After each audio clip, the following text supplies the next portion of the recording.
entrenadores y los interesados. Seguramente alguno no pudo estar tampoco por cuestiones de, en algunos lugares ya se está trabajando, se trabaja, alguno seguramente no puede estar. Algunos me lo han manifestado, otros no, pero sabemos que esto es así y vamos esto nosotros lo grabamos y vamos a tratar de, después se los pasamos, llegado el caso, pero estar presente siempre tiene un saborcito diferente, uno aprende un poquito mejor o presta un poquito de atención un poquito mejor y tiene la posibilidad de participar, que es un poco la idea de esto, ¿no? Yo agradecerte, Bernardo, enormemente. También agradecer a Pablo Robles, que fue un poco el contacto y generador de todo esto, por lo menos de esta charla. Y lo que más celebro es la actitud activa o proactiva, ¿no es cierto? Antonella Mazzoni también estamos ocupando una plataforma de ella, quien la cede generosamente. Entonces, me parece que parte por ahí la proactividad de nosotros, los entrenadores. No le pongan dudas que va a hacer un cambio o tiene que hacer algún cambio, lo que haya que cambiar, ¿no es cierto? O lo que haya que mejorar. Somos los entrenadores los que somos motor, de, diría, de casi todo esto. Sabemos que hay otros estamentos también, pero no le pongamos duda de eso. Así que bueno, celebro esa proactividad y que seamos parte. Este ciclo, por ahí que estamos agregando al ciclo grande que estamos haciendo para todo el Uruguay, tiene que ver con ir directo un poquito al hueso, a lo que es la cancha, a lo que es la parte técnica, dentro de lo que se pueda en estas jornadas, dentro de lo virtual, ir un poquito directo a esa parte que por ahí es lo que más nos interesa. Así que bueno, en ese contexto iniciamos el martes pasado con Mario Enrich, hoy vamos con Bernardo y tendremos algunas más en el correr de las semanas, buscando esto, directamente todo lo que se pueda cancha. Así que bueno, te dejo, Pablo, unas palabritas para que después ya directo le pasamos a Bernardo y arrancamos. Por supuesto, para todos, nos escriben al costado o avisan y preguntas, todas las que quieran. Bernardo nos habilitó para esto y así se hace un poco interactivo y a veces nos ayuda a saber por dónde ir. Así que bueno, Pablo, te dejo. Venga, genial. Bueno, no, yo, buenas tardes a todos. Yo lo que iba a hablar un poco era presentar un poco a Bernardo, para el que no lo conozca. Es entrenador de Málaga con más de 40 años de experiencia en este deporte, en básquet. Es un entrenador referente en la ciudad de Málaga y a nivel nacional en España. Es uno de los más importantes en la categoría mini básquet por el tema de la enseñanza de técnica individual, táctica. Para mí es uno de los referentes de los que he aprendido cuando he estado estudiando allí. Ha sido profesor mío, he ido a charlas de él y para mí, le comenté a Germán que tenerlo aquí y enseñarle a los entrenadores de Uruguay, de Paysandú, que él pudiese darnos la charla sería una experiencia buena para todos. Han pasado muchos jugadores por sus manos de primer nivel, jugadores profesionales, campeones del mundo, jugadores NBA, así que espero que sirva esta charla como a mí me han servido todas las que he presenciado de él. Y bueno, te doy la palabra, Bernardo, y adelante. Muchas gracias, Pablo. Buenas tardes, amigos de Uruguay. Es un auténtico placer estar aquí con vosotros, compartir con vosotros esto que tanto nos gusta, que es el baloncesto y que es la enseñanza. Para mí el baloncesto es una pasión, prácticamente es una pasión, y cada vez que pienso en dejarlo ya, en retirarme ya, pues me es imposible. Me es imposible. Mi experiencia es siempre en baloncesto de formación. Yo nunca he entrenado baloncesto profesional, baloncesto adulto, siempre han sido todas las categorías de formativas. Y actualmente estamos llevando un proyecto junto con mi hijo que le llamamos Proyecto 675, y dentro de ese proyecto 675 pues hemos creado una academia, la Academia 675. Entonces yo hoy, si os parece, pues vamos a hablar un poco cómo trabajamos en esa academia y otras cosas que yo he podido trabajar en los otros clubes donde he estado, básicamente en Guindos, la Escuela de Baloncesto de los Guindos, de allí de Málaga, y en la cantera de Unicaja. ¿Podemos pasar ya al Power?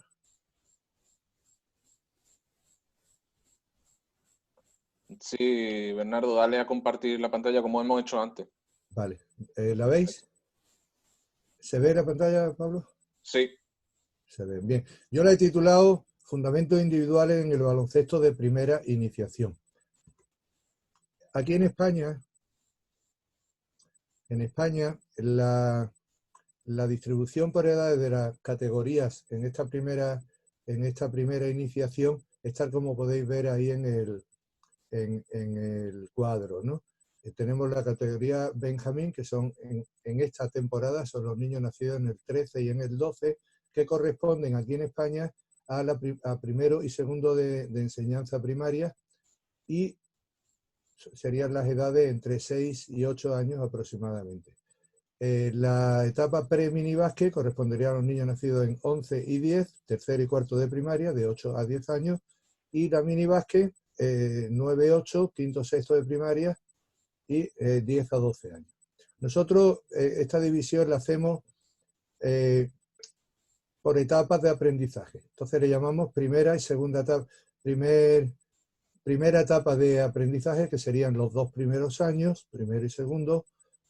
Segunda etapa de aprendizaje, que sería el tercer año y el cuarto año, y la la tercera etapa, que correspondería a los 5 y 6 años. Y los entrenadores cubren siempre la etapa, siempre que es posible, claro, y ellos tienen la disponibilidad adecuada, siempre cubren la etapa completa, es decir, el ciclo completo de 2 años. Entonces, ¿por qué nosotros lo hacemos así? Pues claro, nosotros, como os ocurre a vosotros en vuestros clubes y en los colegios y demás, no se sabe el año en que va a entrar el chico o la chica al club, a la academia, a la escuela, y entonces, claro, si entra un chico de 8 años o de 9 años, que es la primera vez que hace baloncesto, no podemos adscribirle a los contenidos y a los objetivos de la etapa pre-minibásquet, que es la que le correspondería por su edad, sino que tendría que empezar por los objetivos y los contenidos de ese primer año de aprendizaje. Lógicamente, su evolución o su progresión sería mucho mayor que en el caso de un chico o una chica que entrara con 6 años, ¿verdad? También entraría con los objetivos y contenidos de ese primer año de aprendizaje, pero lógicamente por la edad su evolución pues sería más lenta que el niño que entra con mayor edad. Entonces nosotros programamos a 6 años vista. Tenemos hecha la programación a 6 años, porque nosotros no tenemos categorías, después no tenemos jugadores de edad preinfantil, infantil, etc. Por ahora no los tenemos, ¿no? Entonces hacemos la programación a 6 años vista y, como ya he comentado, cada niño, digamos que se le hace una programación individual dentro de la programación general nuestra. Esto es muy importante. Es complejo, no es fácil de hacer, pero en nuestra academia cada niño tiene una programación individual, porque cada niño es diferente. Cada niño es diferente. Cada niño tiene unas cualidades físicas, tiene unas características psicológicas, etc. Entonces, dentro de esa programación general tenemos que ajustarla a esa programación específica para ese para esa edad y para ese niño en concreto, ¿verdad? Esto, insisto, que para nosotros es muy importante. Entonces, nuestra programación va a abarcar, queremos que abarque todas las dimensiones de la persona.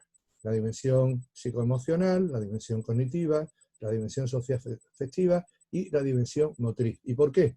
Pues porque entendemos que todas esas dimensiones participan en el juego. En mayor o menor medida, todas esas dimensiones participan en el juego. Y si todas esas dimensiones participan en el juego, nuestros entrenamientos deben poner tareas en las que aparezcan el mayor número de dimensiones posibles. ¿De acuerdo? Dimensión psicoemocional, cómo controla el niño las emociones, cómo acepta el error, cómo acepta, etcétera. La dimensión cognitiva, que es la capacidad que tiene de atención, su capacidad de concentración, su toma de decisiones. La socioafectiva le damos una importancia brutal en estas edades, es decir, cómo se relaciona con los demás, cómo acata las normas, su grado de generosidad hacia los demás, etc. Y por último, la dimensión motriz, que es la que normalmente consideramos el baloncesto, ¿no? Los aspectos técnicos, tácticos, físicos, condicionales, coordinativos, etc. Y, pues como toda programación, pues necesitamos tener una metodología de trabajo, ¿no?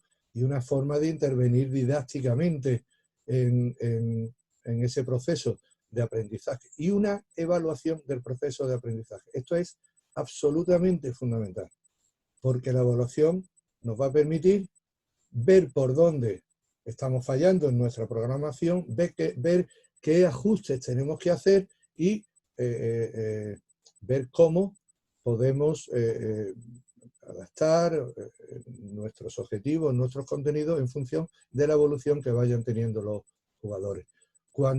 Si en cualquier momento tenéis alguna pregunta, alguna duda, por favor no dudéis en preguntar y que intentemos que esto sea un poquito más, lo digo más que nada por vosotros, porque creo que ya vosotros ya habéis comido, es la hora de la siesta y alguno puede quedarse un poco dormido, ¿no? Muy bien. Bernardo, Sí. hoy me quedé un poquito, cuando hacías mostrabas un poco las edades, cómo Sí. están separados. Los de 8 años, ¿dónde los ubicás? Después me contestaste un poco cuando me hablabas por niveles, o si es alguien nuevo. Nosotros lo ubicamos. 8 años, el niño que cumple 8 años, realmente está ubicado ¿dónde? Sí, a nivel, digamos, federativo o de competición, lógicamente tiene que estar con su edad, no nos permite que esté pero a nivel de programación nuestra, la aplicación que le hacemos es la de primer año de aprendizaje, porque un chico que llega con 8 años que nunca ha tenido ninguna relación con el baloncesto, tiene que empezar, no tiene más remedio que empezar desde el principio, claro, no podemos, digamos, aplicarle los objetivos y los contenidos de la edad pre-minibásquet, porque todavía no tendrá que empezar por el principio. Lo que pasa es que a nivel de competición, lógicamente tiene que estar con los niños de su edad. ¿Vale? Bien. Entonces, vamos a algunas consideraciones previas sobre esto. Yo pongo aquí qué es comportamiento táctico y qué es un gesto técnico, ¿vale? Y pongo dos ejemplos de dos tareas, dos actividades que tenemos aquí. En la primera, la describo, es muy fácil, es muy simple. Son dos equipos de 3 jugadores, como podéis ver, el equipo rojo, el equipo de gris, y van corriendo alrededor del entrenador que está en el círculo central. Cuando el entrenador da la pelota a uno de los jugadores, se inicia un 3 contra 3, ¿vale?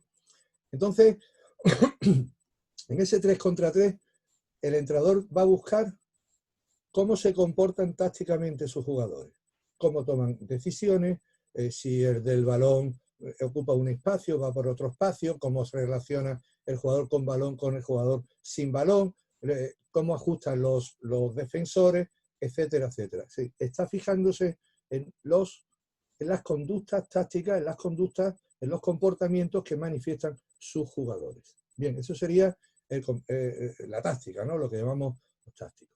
Y un gesto técnico. Gesto técnico, pues en el segundo dibujo, pues es que los jugadores 1 y 2, los dos con balón, han entrado previamente a canasta y cuando van a hacer el recorrido inverso hacia la canasta contraria, pues se encuentran dentro de este castillo, nosotros le llamamos castillo, que forman los cuatro conos. Al llegar allí se encuentran y hacen algún gesto técnico. Por ejemplo, si manda uno de los dos jugadores manda, el 2, por ejemplo, manda, si el 2 hace un cambio de mano por delante, pues el 1 tiene que repetir esa misma acción. Entonces aquí nos vamos a fijar en cómo hace ese cambio y qué detalles técnicos se provocan, se producen para poder intervenir en el caso de que sea necesario. Entonces, ambos son caras de la misma moneda. No hay una técnica y hay una táctica por separado. No. Toda situación de juego tiene un componente táctico de toma de decisiones, de percepción, etc. Y un componente técnico que es la aplicación de ese comportamiento táctico. Por tanto, hablar de gestos técnicos, comportamientos tácticos, está todo totalmente unido. Porque el individuo, las personas, somos un todo. Y en ese todo se manifiestan todas esas dimensiones que hemos visto antes. Lo que ocurre, si es verdad, es cierto, es que a la hora del entrenamiento, a la hora de diseñar las tareas que realizamos, pues a lo mejor algunas tareas hay un mayor predominio de aspectos, de conducta, de comportamientos, y a lo mejor al entrenador en esa tarea concreta quiere observar o quiere trabajar unas determinadas conductas. O a veces, al revés, ¿no? Nos fijamos más en el aspecto técnico. Pero eso es solo para nosotros. Digamos que eso es solamente para nosotros. Eso no trasciende al niño. ¿De acuerdo? O sea, nuestra idea es que técnica, táctica, es todo una cosa. El individuo se manifiesta, el jugador se manifiesta en todas sus dimensiones, táctica y técnica, al mismo tiempo, simultáneamente. Por ejemplo, este profesor francés, Gerard Bosch, pues dice que la técnica no es más que una herramienta a disposición del pensamiento táctico, ¿no? Y una cosa que consideramos importante en cuanto a la técnica individual. La técnica individual es verdad que tiene unos formatos, en función del gesto técnico que hagamos, que tiene unos formatos, que tiene unas técnicas determinadas, pero una cosa fundamental que nosotros le damos una importancia clave es que cada técnica o cada gesto técnico es diferente en función del jugador, en función de la jugadora, en función de sus características motrices, en función de sus características coordinativas, condicionales, habilidades, etc. Es decir, que un gesto técnico realizado por un jugador es diferente al que pueda realizar otro jugador. Pero eso ocurre en cualquier... el gesto técnico realizado por Campazzo, pues el cambio de mano pues puede ser diferente a como lo hace Sergio Llull o lo hace Ricky Rubio, ¿vale? Bien. ¿Y de dónde partimos? ¿De lo técnico? ¿De lo táctico? Pues partimos del baloncesto. Partimos de las situaciones reales del baloncesto. Vamos a empezar con el bote. El bote como conducta táctica, como comportamiento táctico, yo distingo 4 situaciones contextuales, ¿vale? El bote en acciones relacionadas consigo mismo y con el entorno, es decir, yo voy botando, tengo un entorno donde fijarme, tengo unos espacios que ocupar, esa sería una primera situación contextual. La segunda, absolutamente fundamental en nuestras categorías, minibásquet, que es las acciones relacionadas con un oponente. El 1 contra 1 es la base del juego, es la base del juego colectivo, el 1 contra 1 incardinado en ese juego colectivo. Después, el bote en acciones relacionadas con uno o varios compañeros y sin oponentes. Es decir, una situación de 2 contra 0. Cómo utilizamos el bote, el jugador que lleva el balón, y cómo actúa el jugador que no tiene el balón. Y por último, el contexto más complejo, que es el bote en acciones relacionadas con compañeros y oponentes. Pues un 2 contra 1, un 2 contra 2, etc. Y como objetivos de juego. Es decir, vamos a utilizar el bote para los 3 grandes objetivos del juego. Estamos hablando de baloncesto en ataque, que es para conservar el balón. Si no tengo el balón, evidentemente no puedo anotar canastas. Para progresar con el balón de unos espacios a otros espacios, y para finalizar la acción con un lanzamiento final, bien en carrera, bien parando, etc. Y como gesto técnico,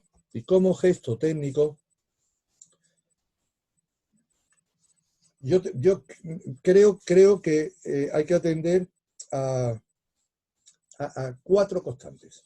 Esto es a lo largo de toda la vida deportiva del jugador. El primero, lógicamente, es liberar la vista, liberar vista balón. El jugador tiene que estar atento a qué es lo que está pasando en el campo, no puede ir mirando el balón mientras se desplaza o mientras juega. El segundo es la bilateralidad, es decir, tiene que utilizar ambas manos, pues casi, hay que conseguir utilizarla con la misma soltura. La tercera es el control postural. Este aspecto para mí es fundamental, es decir, lo que llamamos normalmente equilibrio estático y equilibrio dinámico. Es decir, la acción del bote siempre tiene que estar en un contacto, equilibrio, desequilibrio, reequilibrio. Es fundamental. Y por último, la direccionalidad a la canasta, es decir, sobre todo en las edades y las primeras edades estas de formación, que el jugador acostumbremos al jugador, obligamos a los jugadores a que el bote es para dirigirnos a la canasta, no es para darnos un paseo botando de un lado al otro del campo. Y 6 componentes a desarrollar. Estos sí ya son aspectos claramente técnicos. El primero es el dominio del balón en bote, ¿vale? Y entonces ahí pues tendríamos que atender pues a diferentes alturas del balón, diferentes ritmos de bote, dominar las 6 caras del balón. No sé si habría escuchado ya alguna vez que consideraríamos el balón como un dado, ¿no? Que tiene 6 caras, una cara posterior, una cara anterior, una lateral, otra lateral por el otro lado, una la cara superior y otra la cara inferior. Manejar en el bote todas esas caras es a nivel técnico absolutamente básico, absolutamente fundamental. Lógicamente la de la cara inferior no la podemos utilizar porque cometeríamos una infracción al reglamento. El segundo componente, las disociaciones. Otro aspecto fundamental, disociar mano de muñeca, lo que algunos entrenadores llaman desbloquear la muñeca, que la muñeca pueda girar, colocarse en distintos giros, en distintas direcciones, etc. Disociar nuestra mano, nuestros brazos con nuestros pies, disociar un brazo con otro brazo. Todo esto es fundamental, porque, por ejemplo, a la hora de tratar de engañar al defensor, si nuestros gestos son gestos muy, ¿cómo le llamaría? Muy mecánicos, no vamos a poderles engañar. Pero si yo estoy botando el balón, boto el balón hacia un lado, muevo los pies hacia otro, voy a crear una incertidumbre en el defensor que me va a permitir poderlo desbordar y crear una ventaja en el ataque. El uso de los apoyos, otro aspecto fundamental. Es decir, la colocación de los pies, los movimientos de los pies en nuestros desplazamientos mientras botamos. El uso de los ritmos de los desplazamientos. No podemos crear jugadores monorrítmicos que siempre jueguen a la misma velocidad. porque la defensa se adapta a ese ritmo de desplazamiento. Tenemos que crear jugadores que sean capaces de dominar ritmos lentos, ritmos medios, ritmos rápidos, paradas, arrancadas. No sé, ejemplos muchos. Doncic, por ejemplo, Luka Doncic maneja su ritmo de desplazamiento de una manera genial. Ricky Rubio, son jugadores que tienen unos ritmos, unas diferencias en sus ritmos. Bueno, ya no hablar de Stephen Curry o de cualquiera de estos jugadores de la NBA. La finta, el engaño es una parte básica para poder jugar el uno contra uno. Bueno, para poder jugar cualquier acción. Tenemos que acostumbrar a nuestros niños desde pequeños a que engañen al contrario, a que le hagan finta, a que el contrario no sepa qué es lo que va a hacer, que no sepa qué es lo que va a hacer. Y ese no saber qué es lo que va a hacer es lo que nos va a dar ese medio segundo, menos de medio segundo para poder sacar una ventaja sobre el defensor. Y después la protección del balón con diferentes partes del cuerpo.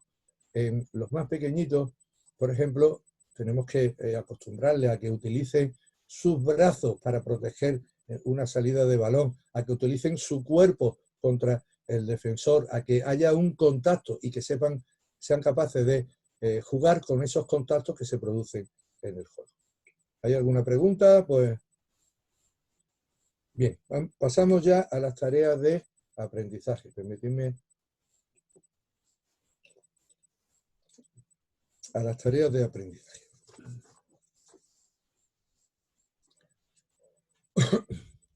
Bien, condiciones de la tarea.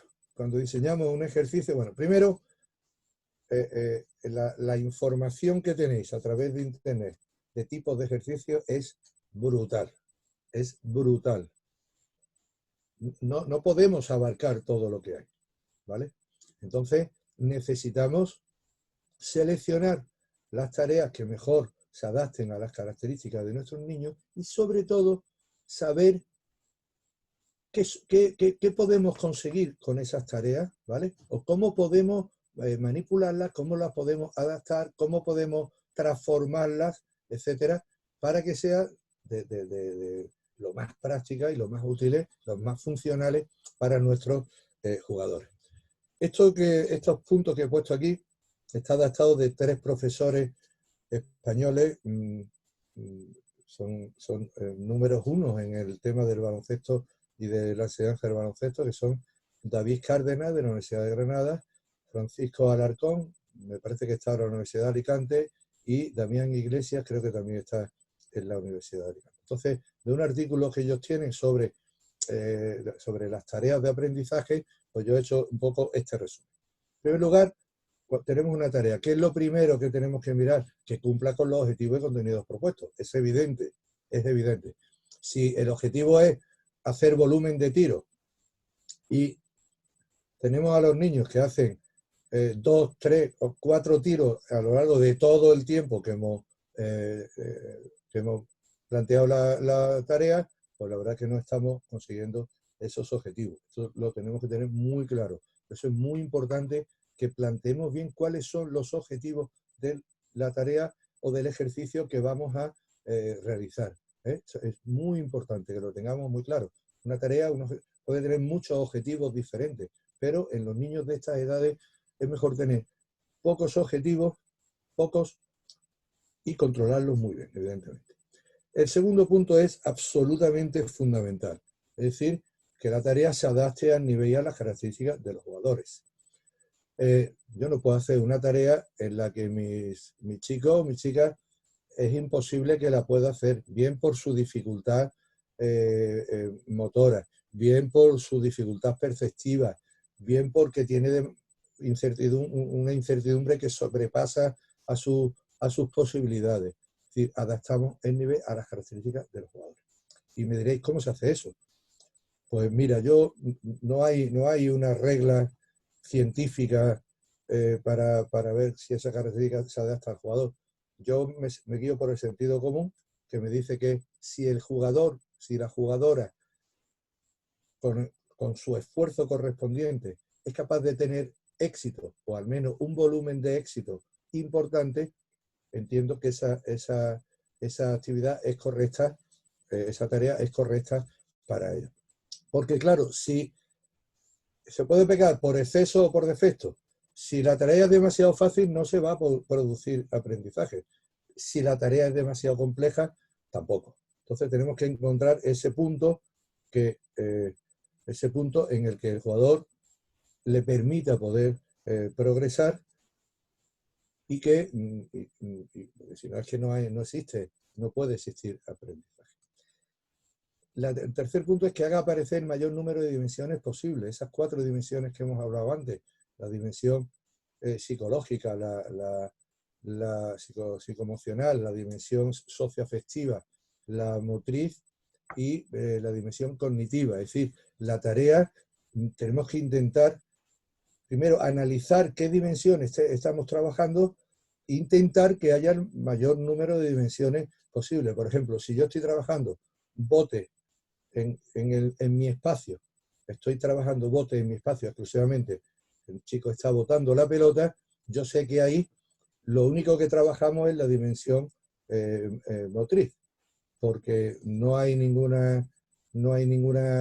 estímulo al que atender, por tanto no hay una dimensión cognitiva, no hay ninguna emoción, el chico lo está haciendo perfectamente, ¿vale? Pues muy bien, pero no hay un aspecto emocional, no, esa actividad no crea emociones en el jugador, socioafectivamente no se relaciona con nadie, es decir, yo sé que esa actividad solo estoy trabajando ese aspecto concreto, ¿vale?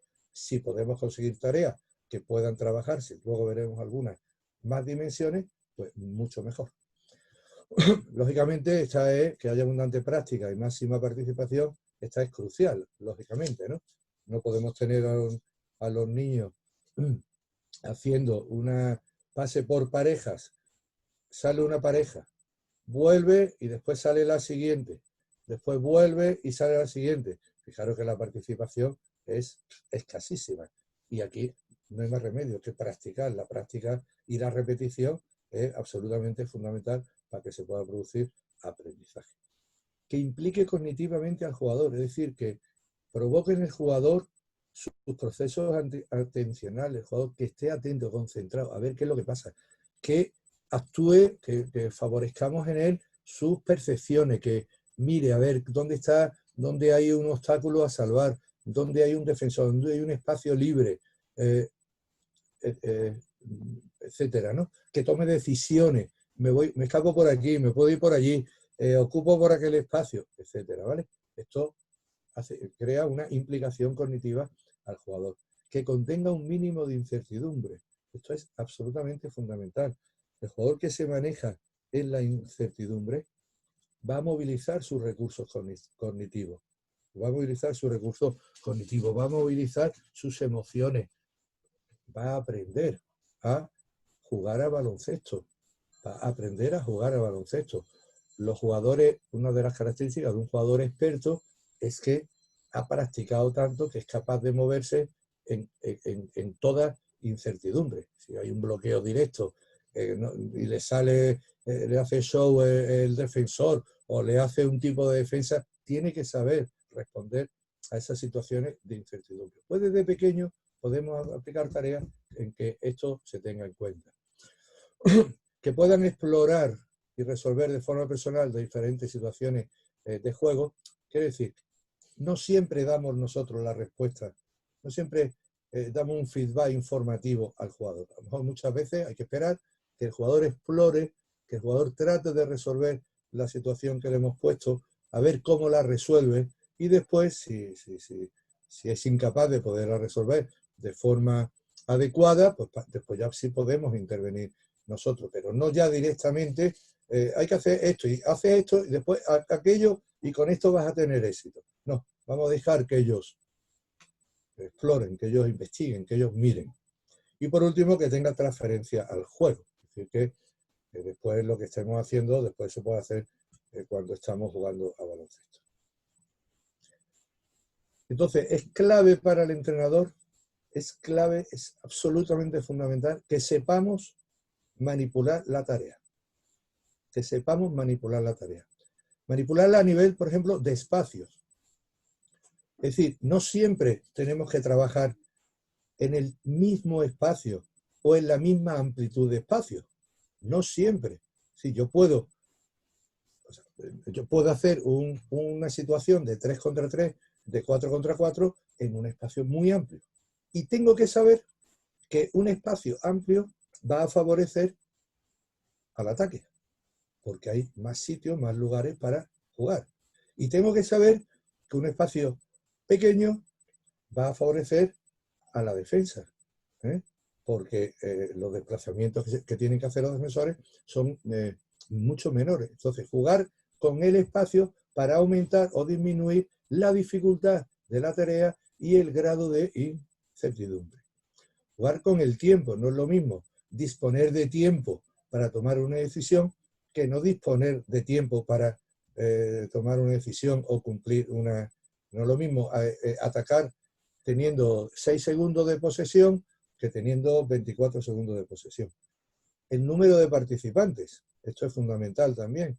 Yo puedo manipular las tareas cambiando el número de participantes, jugando en simetría o en asimetría, en situaciones de igualdad numérica, de superioridad numérica, en función de lo que yo quiera conseguir.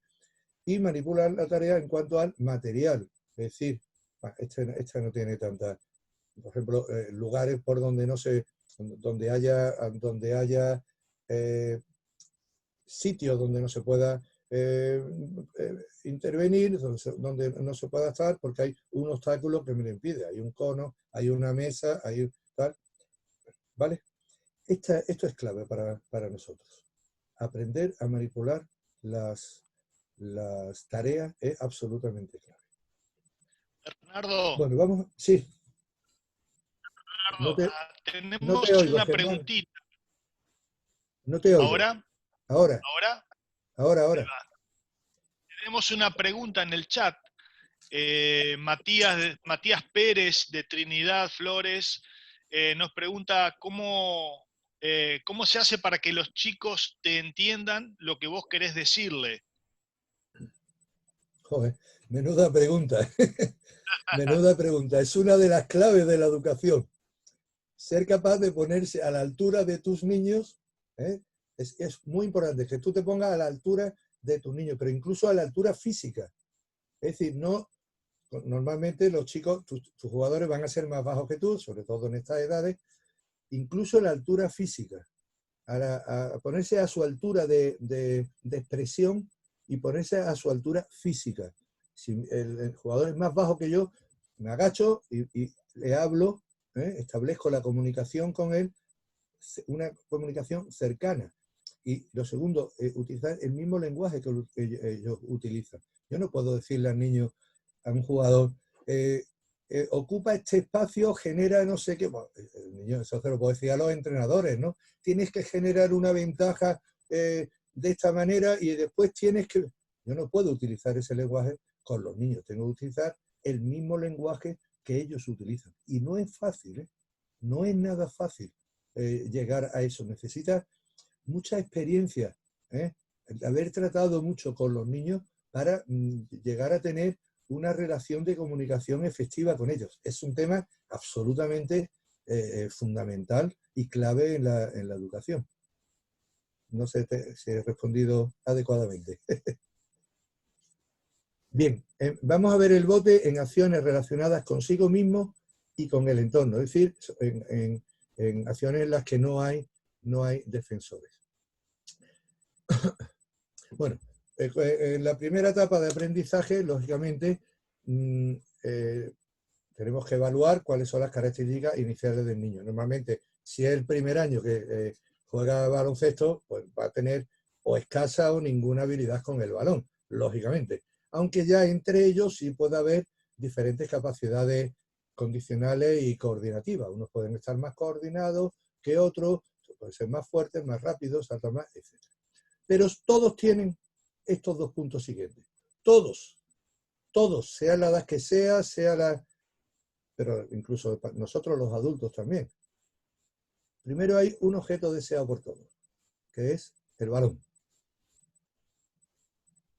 Y lo segundo es que todos tienen una misma intención con el balón, que es lanzar a canasta, ¿vale? Por tanto, de ese deseo inicial podemos partir a la hora de plantear nuestra intervención didáctica. Es decir, el balón lo quieren todos, pues vamos a proporcionarles el balón. Les encanta tirar a la canasta, pues vamos a proporcionarles tareas en las que puedan tirar a canasta.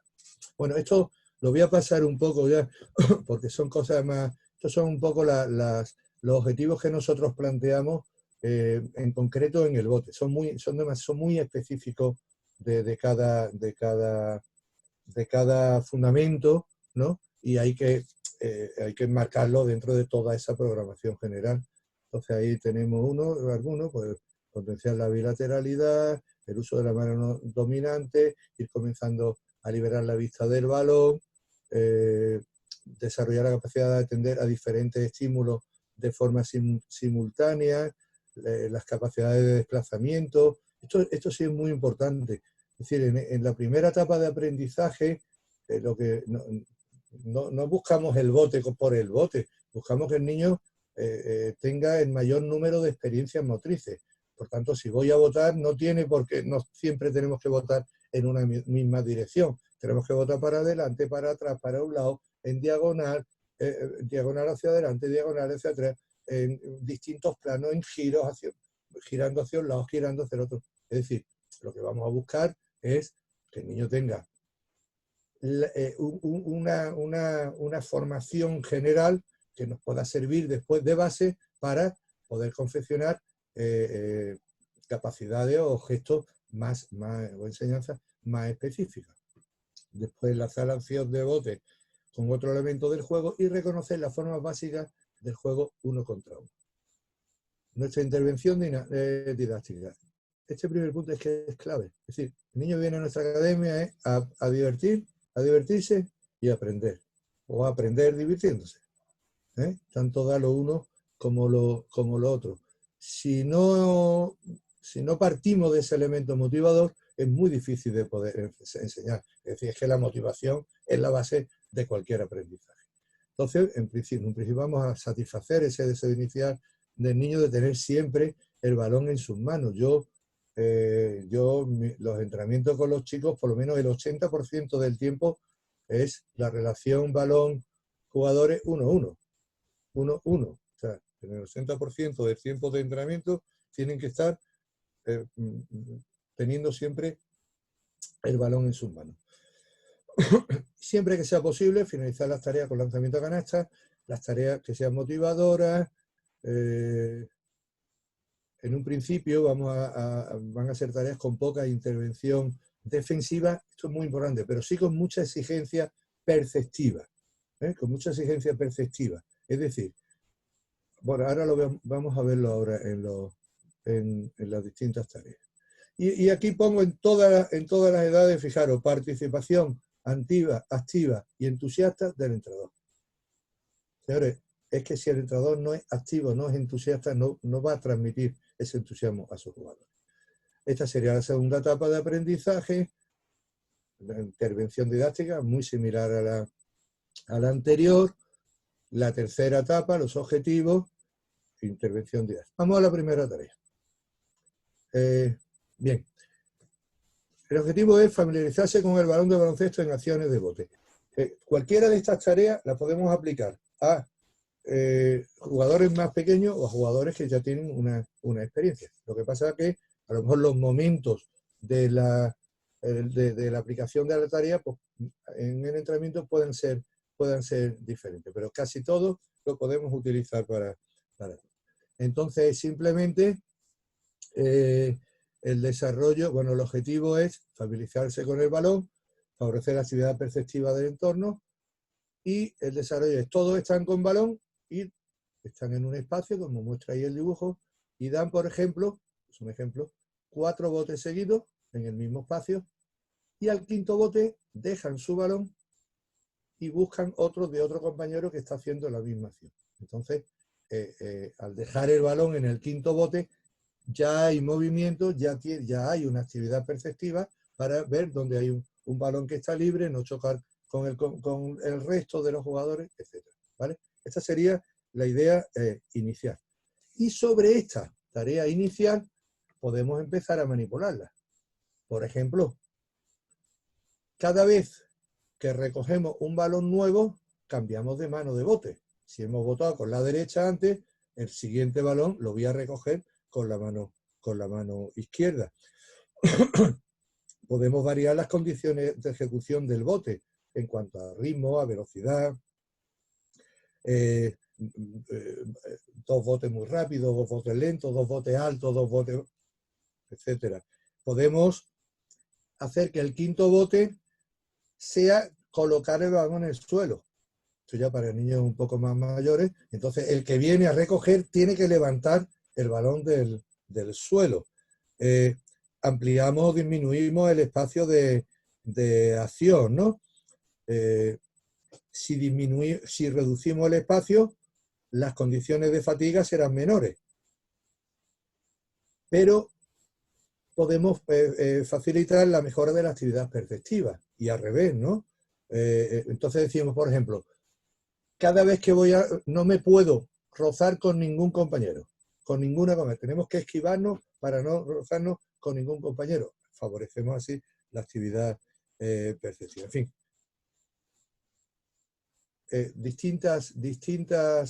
distintas manipulaciones para alcanzar objetivos diferentes o, por ejemplo, mirar esta.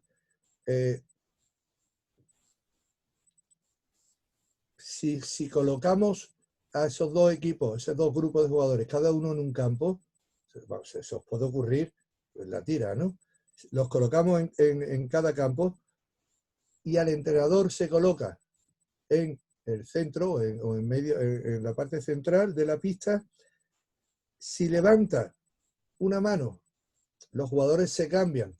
Si levanta, por ejemplo, la mano derecha, los jugadores se cambian con los del otro campo. Y si levanta la mano izquierda, los jugadores se cambian con los del mismo campo. Como veis, estamos obligando a una actividad perceptiva constante. No es el repetir por repetir. Estamos repitiendo, pero estamos repitiendo de una manera significativa. De una manera significativa.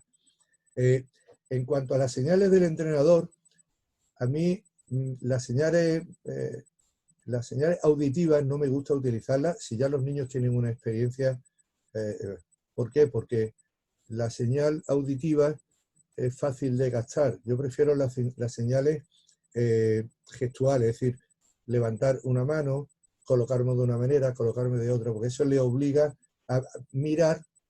Claro, si yo toco el silbato y no está mirando, está mirando el balón, el jugador ya va a hacer la siguiente acción. Pero si yo le obligo a que esté atento a mí, porque cuando levante la mano tiene que realizar alguna acción, ya le estoy obligando otra vez a una acción perceptiva permanente. Irme interrumpiendo, que cuando queráis. En esta tarea 2, prácticamente los objetivos son los mismos. Y es lo siguiente, que todos tienen balón y están distribuidos en 3 grupos. Se disponen aros de 3 colores diferentes por todo el campo. A cada grupo le corresponde un color de aro. Irán botando de una a otra canasta, pero en su recorrido tienen que ir al menos, esto las veces que queráis vosotros, hacia un aro de su color y realizar alguna acción técnica de bote. Por ejemplo, si mi equipo tiene que ir a los aros amarillos, llego al aro amarillo y a lo mejor la acción es rodearlo botando a la derecha o hacia la izquierda o hacer 5 cambios de manos por delante, la acción técnica que vosotros queráis. O llegar al aro y entrar en el aro y hacer una parada en un tiempo o hacer una parada sobre un pie o sobre el otro pie, la acción técnica que queráis, ¿vale? Entonces, y después ya entran a canasta. Entonces, si algún aro está ocupado por algún compañero, tienen que esperar a que éste termine su acción o buscar otro aro que esté libre. Con lo cual ya estamos trabajando algo que después va a ser fundamental, el localizar espacios vacíos por donde que yo pueda ocupar o por donde yo pueda progresar. Y a partir de ahí, pues, por ejemplo,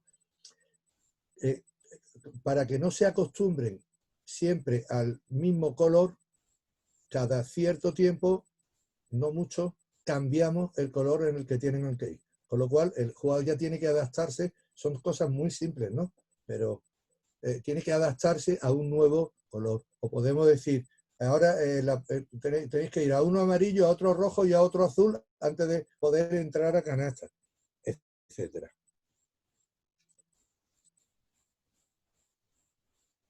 Por ejemplo, si en el desarrollo del ejercicio me rozo con alguna compañera o piso alguno de los aros, pues me va a restar puntos si estamos haciendo una competición, a ver cuántos puntos metemos, pues me resta puntos si cometemos algún error de ese tipo. Uno tercero, ¿vosotros veis bien el dibujo? ¿O tapa la veis, no? Aquí lo que hacemos, también unos objetivos similares, se forman dos grupos, el grupo verde y el grupo de los blancos, oscuros, y parejas. Entonces, colocamos, por ejemplo, 4 castillos, no sé si hay 4, es que no lo veo, sí, 4 castillos, colocamos 4 castillos a lo largo del campo y van a ir botando las jugadoras de una pista a otra y lanzarán a canasta. Pero previamente se tienen que encontrar con su compañera del otro equipo, se tienen que encontrar en el castillo. Y una de las, bueno, este es el que expliqué antes, ¿no? Una de ellas manda y la otra hace lo mismo que ha hecho su compañero. Por ejemplo, aquí pone un cambio por delante y salida por la puerta lateral. Es decir, la misma acción que realice la que manda, la tiene que hacer la del otro. Y a partir de ahí, pues, ya hacer todas las... esta actividad para los pequeños me gusta mucho. Y es el típico espejo, ¿no?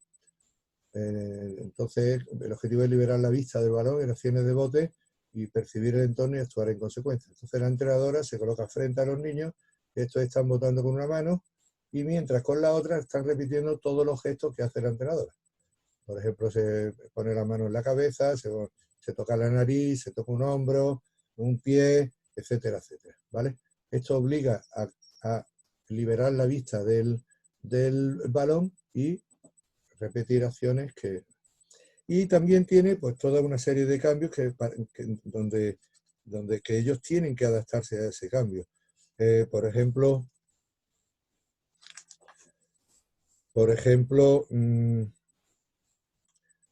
ante un determinado gesto de la entrenadora, las jugadoras reaccionan yendo hacia canasta y lanzando. Por ejemplo, si me toco el pie, todo el mundo hace una entrada a canasta y se vuelve rápidamente para acá. Entonces, modificamos la acción, uno por un aspecto motivador, para que no sea siempre lo mismo, y otro para que el niño se adapte a una situación nueva, a una situación diferente. Por ejemplo, si en vez de estar de frente a la entrenadora, colocamos a los niños, a las niñas, las colocamos de espalda a la entrenadora y tienen que repetir los gestos de la entrenadora, ya la visión del balón es cero, porque tienen que estar mirando para atrás, ¿no? Tienen que estar mirando para atrás, se toca la cabeza, se desplaza, yo me tengo que desplazar y obligamos al jugador a que libere totalmente la vista del balón.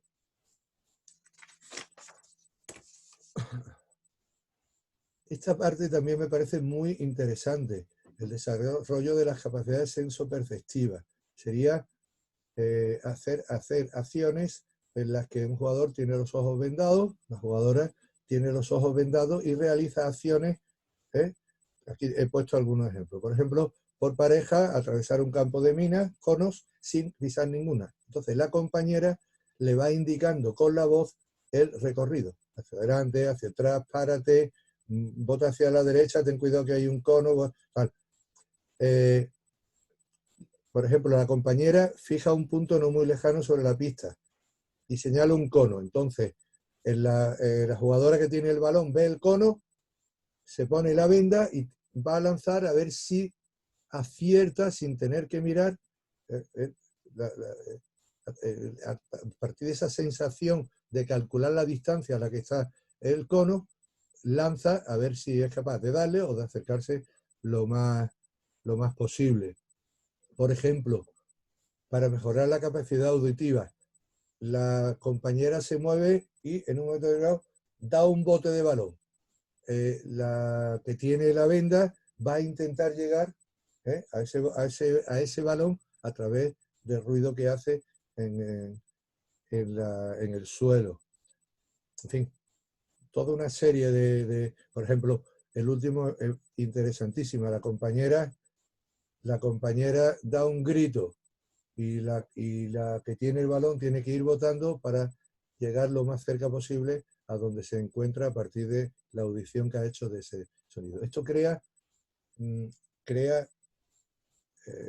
una socioafectividad impresionante. Es decir, yo te ayudo a ti para poder hacer las cosas. Ten confianza en mí. Ten confianza en mí porque yo no te voy a engañar. Ten confianza en mí. Crea una confianza mutua que va a ser después fundamental a la hora de crear esa cohesión de equipo tan necesaria en la... Bien, fijaros aquí en estas que hay aquí. Esta es una forma de trabajar la técnica individual. Esta es una forma de trabajar la técnica individual. Fijaros, en la primera, en esta, el jugador 1 es el que tiene el balón de baloncesto, jugador 3 tiene una pelota de goma espuma, ¿vale? Y el jugador 3 va a tratar de darle a la pelota de baloncesto mientras el jugador 1 está botando. Si pensáis un poco en el ejercicio, el jugador que vota, ¿qué va a estar haciendo con el balón? Lo va a alejar, lo va a levantar más, lo va a botar más bajo, se va a cambiar de mano. Es decir, va a hacer toda una serie de gestos técnicos en función de que le viene el balón. Después en el partido, después en el enfrentamiento con el defensor, los gestos que va a hacer van a ir en función de lo que haga el defensor. Entonces, a veces tengo que botar hacia atrás, otras veces levanto el balón, otras veces cambio por las piernas, etc. Estas son maneras de entrenar la técnica individual, que se sale un poco de la manera más clásica de repetir siempre lo mismo. Es decir, aquí ajustamos el bote a las necesidades. En el segundo, este ejercicio me encanta, es igual los 3 jugadores de fuera, o con 2 jugadores se puede hacer como queráis, actúan siempre desde fuera del castillo y se van pasando una pelota de goma espuma o de balonmano, de goma, como queráis. Y el jugador de dentro del castillo está botando la pelota. Los jugadores desde fuera pueden meter un pie dentro del castillo para tratar de tocar al jugador con balón. ¿Entendéis? Es decir, fijaros la cantidad de cosas que tiene que hacer el jugador que está votando para evitar, lógicamente, para evitar que le toquen. Entonces, primero está localizando dónde está, voto hacia adelante, voto hacia atrás, voto lateral. Pues a lo mejor, en vez de estar colocados todos los niños, bote lateral para un lado, bote lateral para otro, pues esta es otra forma de que el jugador ajuste el gesto técnico a las necesidades que se está encontrando en su entorno, ¿vale? Por ejemplo, este ejercicio, de aquí, el jugador con balón va a ponemos 2 conos y una pelota encima de cada cono. El jugador con balón va a intentar coger una de las 2 pelotas antes que el jugador sin balón. ¿Qué tiene que hacer el jugador con balón para conseguir la pelota antes? ¿Qué pensáis que tiene que hacer? Lógicamente tiene que engañar, tiene que hacer fintas, tiene que mover, voy hacia acá para coger la otra.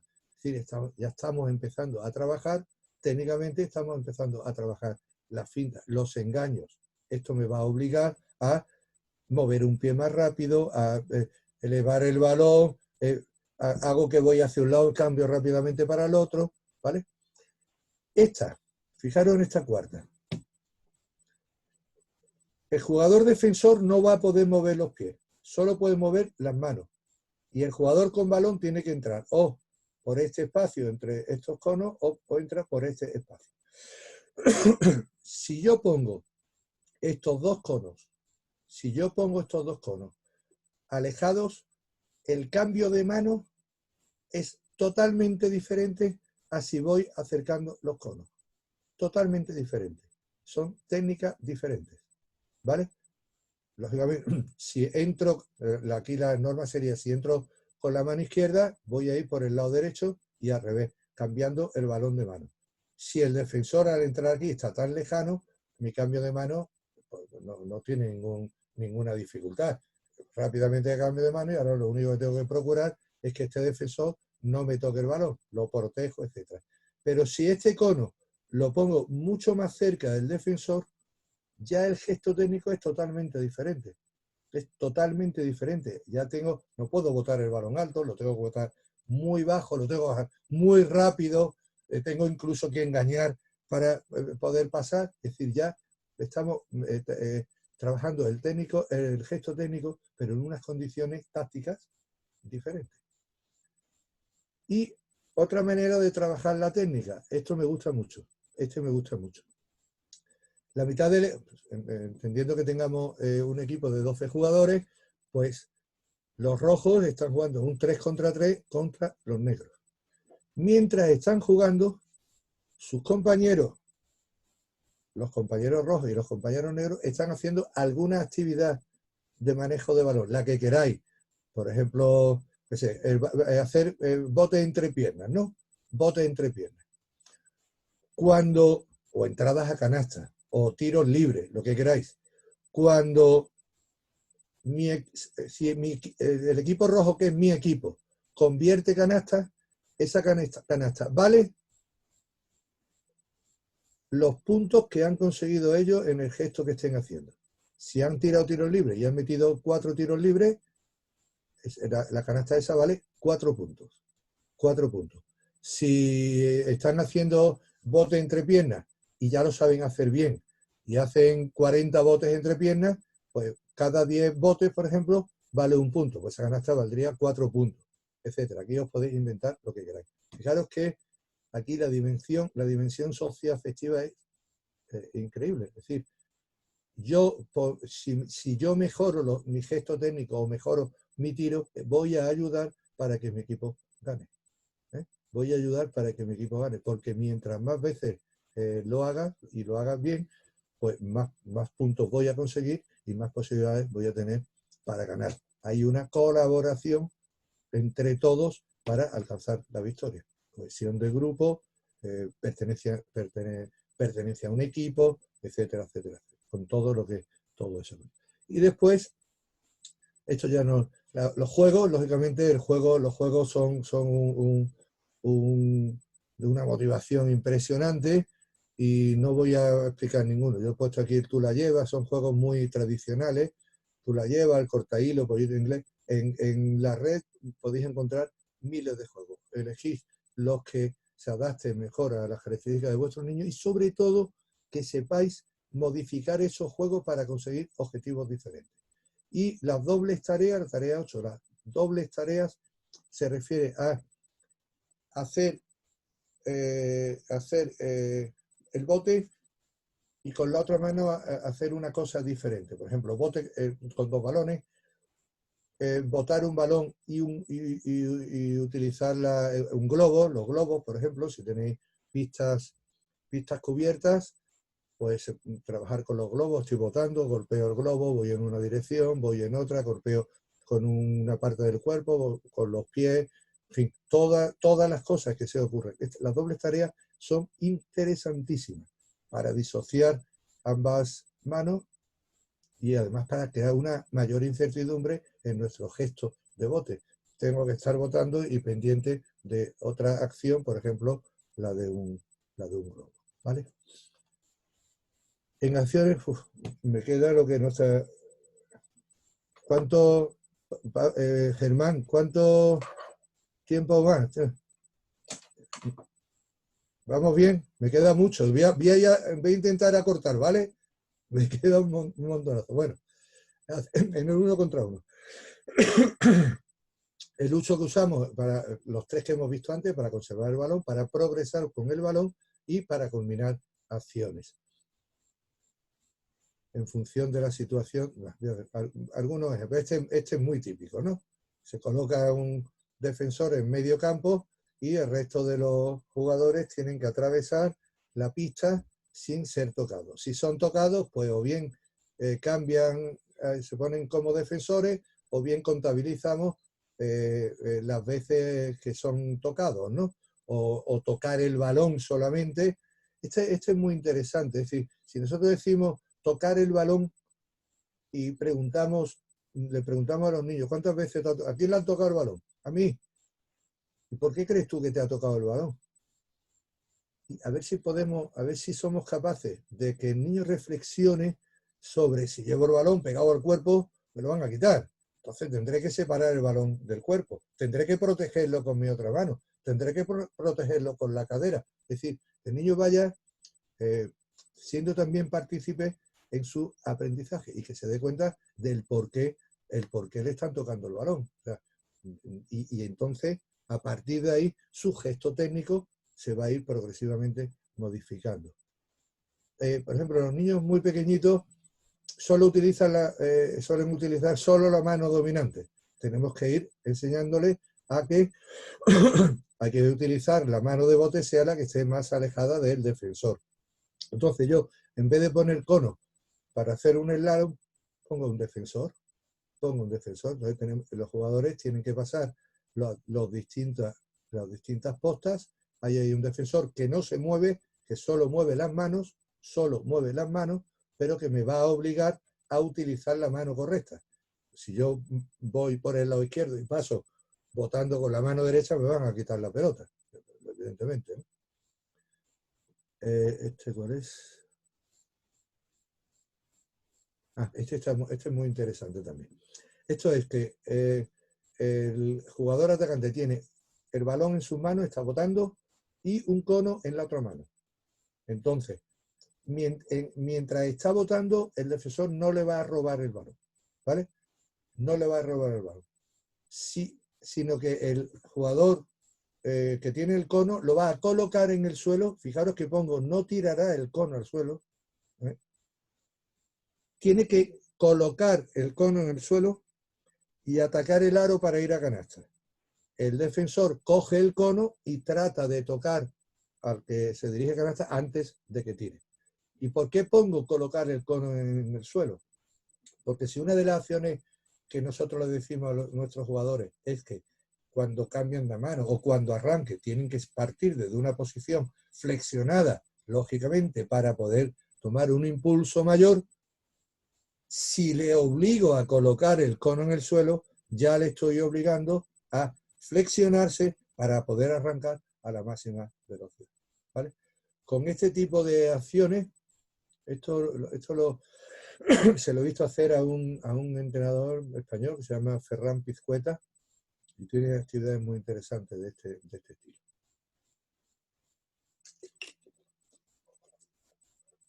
Si hay alguna pregunta, Germán, pues ya me la vas pasando, ¿vale? Esta es muy interesante también, fijaros. Aquí estamos, otra vez, estamos en un castillo y una es atacante, dentro del castillo está el atacante, está la defensora y fuera del castillo hay una segunda defensora. El jugador 1 está trabajando el bote de protección, ¿vale? El bote de protección. Y en vez de tenerlo con el entrenador delante, venga, botar ahí, venga, la mano aquí, tal, pues tiene que buscarse la vida para que el defensor no le quite la pelota. ¿Qué puedo? Bueno, ahora digo, entonces, en un momento determinado, el otro defensor, la otra defensora, en este caso porque estamos hablando de chicas, la otra defensora va a entrar en el castillo y va a tratar de robar el balón, hacer una especie de 2 contra 1, de robarle el balón al jugador que tiene la pelota. Y el jugador que tiene la pelota tiene que salir del castillo para evitar que le roben la pelota, ¿vale? Se hace por tiempo. Fijaros, ¿qué ocurre aquí? Ocurre que estamos metiendo una situación de incertidumbre, porque el jugador que vota no sabe cuándo va a entrar el defensor exterior, no sabe cuándo va a entrar.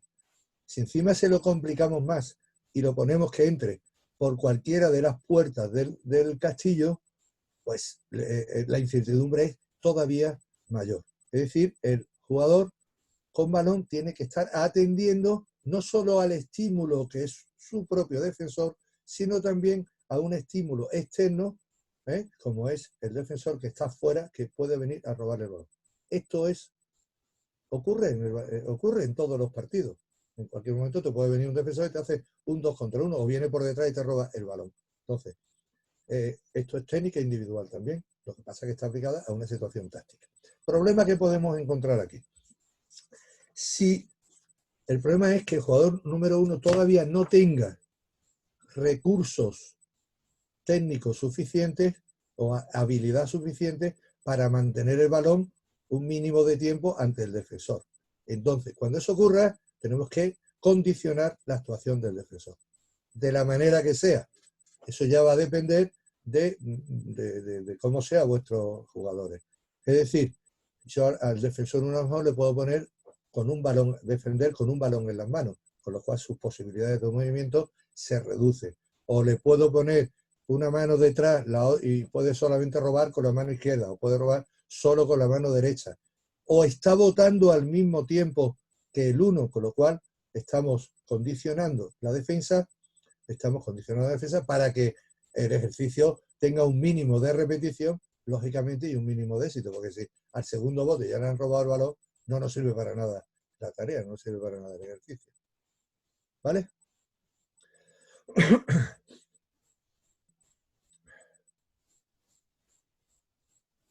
Bien, esto ya es un 1 contra 1 normal.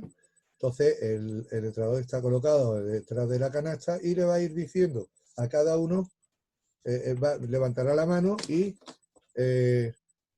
será la señal para atacar el 1 contra 1. El defensor trate de desbordar y entrar a la canasta. Claro, al estar el entrenador allí debajo, estamos obligando a que el atacante tenga que estar mirando a ver cuándo el entrenador me va a dar la autorización para poder desbordar y entrar a canasta. Igual, la misma consideración que he hecho antes. Si el defensor, si el jugador con balón no tiene mucha habilidad todavía, hay que condicionar al defensor para que tenga éxito y que pueda haber repeticiones, evidentemente.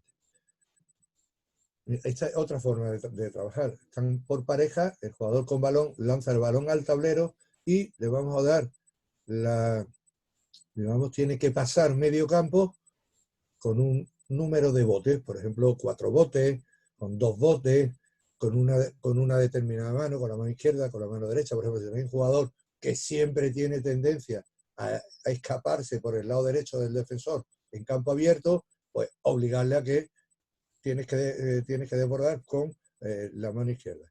Y si lo consigue, después va a tener 5 segundos para finalizar el 1 contra 1, por la zona donde están los conos. Es que tiene que pasar por ahí para entrar a la canasta. Y estas son muy interesantes también. Aquí el objetivo ya veis que pone aprender a reaccionar en situaciones de incertidumbre. Entonces, en el primer dibujo están pasándose, el jugador 1 y 2 van pasándose, y en un momento determinado el entrenador toca el silbato y quien en ese momento tiene el balón en sus manos, ataca, se convierte en atacante y el otro se convierte en defensor. Fijaros, hay incertidumbre, no se sabe quién va a atacar, quién va a defender. Lo podemos complicar más diciéndole a qué canasta van a ir, no saben por tanto a qué canasta van a ir, entonces tienen que reaccionar a esa situación de incertidumbre y dar la mejor respuesta que puedan, tanto el atacante como el defensor. Lo mismo en el segundo ejercicio, es igual. Lo que pasa es que aquí les vamos a limitar el espacio de acción, es decir, dividimos el campo longitudinalmente, una línea imaginaria aro a aro, y solo podrán jugar el 1 contra 1, esta pareja por este lado y esta pareja por este lado. O en esta situación de aquí, los 3 defensores están dando vueltas alrededor de la zona y cuando el entrenador marque la señal, cada uno va a defender a uno de los 3 atacantes. aquí el ataque va a partir con ventaja, la defensa va a necesitar comunicarse para ver quién va a coger a cada uno. ¿Vale? Estos son muy interesantes. El bote en acciones relacionadas con un compañero. Bueno, esto es simplemente el aprender qué hace el jugador sin balón ante el jugador con balón. Es decir, siempre va a tener, en el juego siempre va a tener preferencia el balón. Entonces nosotros, una norma que les decimos para jugadores sin balón es, si el balón viene a mí, yo me alejo del balón. Si el balón se acerca a mí, yo me acerco al balón. Entonces, los típicos ejercicios, el jugador viene botando para acá, pues todos se desplazan en la dirección contraria, el famoso reloj del spacing y demás, o en este, ¿no? Bueno, esto ya es...